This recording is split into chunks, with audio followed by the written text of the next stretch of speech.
यूहन्ना 17वां अध्याय 11वां पद। यदि किसी को मिल गई तो जोर से पढ़िएगा। मैं अब जगत में न रहूंगा, परंतु ये जगत में रहेंगे और मैं तेरे पास आता हूँ। हे मेरे पवित्र पिता, अपने उस नाम से जो तुमने मुझे दिया है उनकी रक्षा कर कि वे हमारे समान एक हो। जी धन्यवाद। 17वां अध्याय प्रभु यीशु मसीह के एक प्रार्थना का अध्याय है। प्रभु यीशु मसीह के मुख्य 3 प्रार्थनाओं में से एक प्रार्थना है 17वां अध्याय में। हम मत्ती रचित सुसमाचार 6वां अध्याय उसका 5 से लेकर 15 तक पद जब पढ़ते हैं, एक आदर्श प्रार्थना के बारे में वहां लिखा है, ताकि प्रार्थना का विधि या चेले या हम कैसे प्रार्थना करें उसके बारे में प्रभु यीशु मसीह ने बड़े विस्तार से समझाया और चेलों ने उसका अनुकरण करके उस प्रार्थना को शुरू की। और दूसरा है मत्ती रचित सुसमाचार 26वां अध्याय उसके 36 से लेकर 42 तक पदों में गत्सेमनी प्रार्थना, यानी प्रभु यीशु मसीह के क्रूस के मृत्यु के ठीक पहले उसने अपनी उस पीड़ा को वहां गत्सेमनी में प्रार्थना के रूप में पिता परमेश्वर के समक्ष रखता है। और उस समय की जो प्रार्थना बहुत ही पीड़ादायक रहा उनके लिए और वो मांग करता है, और उस पर भी हम ना जाएंगे और 17 अध्याय में हम आएंगे।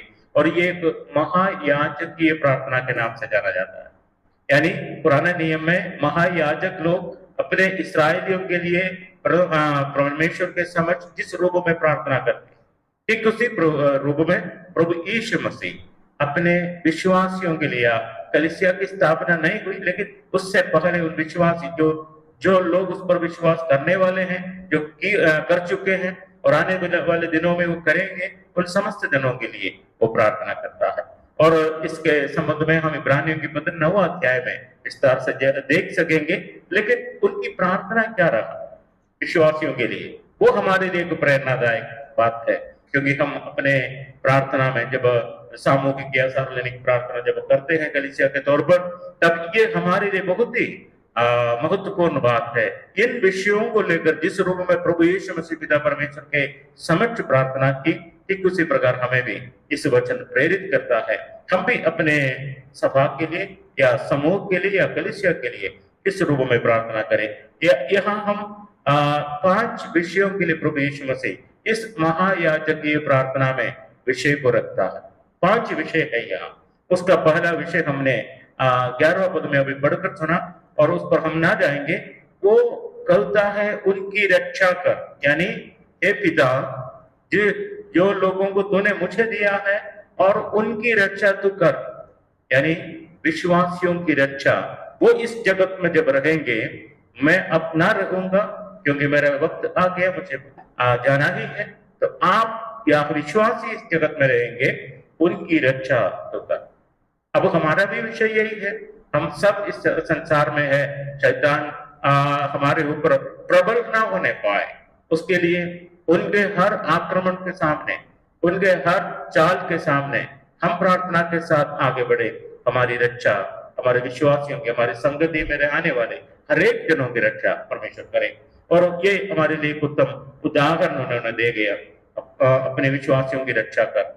और दूसरा विषय है हम उसका पहला 17वां अध्याय का 5वां पद में हम पढ़ते हैं, वो इस प्रकार है और वहां लिखा है, और अब हे पिता, तू अपने साथ मेरी महिमा उस महिमा से कर जो जगत के होने से पहले मेरी तेरी साथ, यानी मुझे अपनी उपस्थिति में ले ले, यानी मेरा काम अब पूरा होने वाला है, मुझे अपने दाहिनी ओर जा बैठने का अनुमति दे, यानी अपनी महिमा में जो पहले था मेरे साथ, जो मैं आपके साथ था, अब मेरा जो वक्त आ गया है, जो काम आपने जो दिया उसको मैं पूरा करने जा रहा हूं, और अब मेरे अपने साथ ले ले, अपने दाहिनी ओर जा बैठने का अनुमति मुझे दी।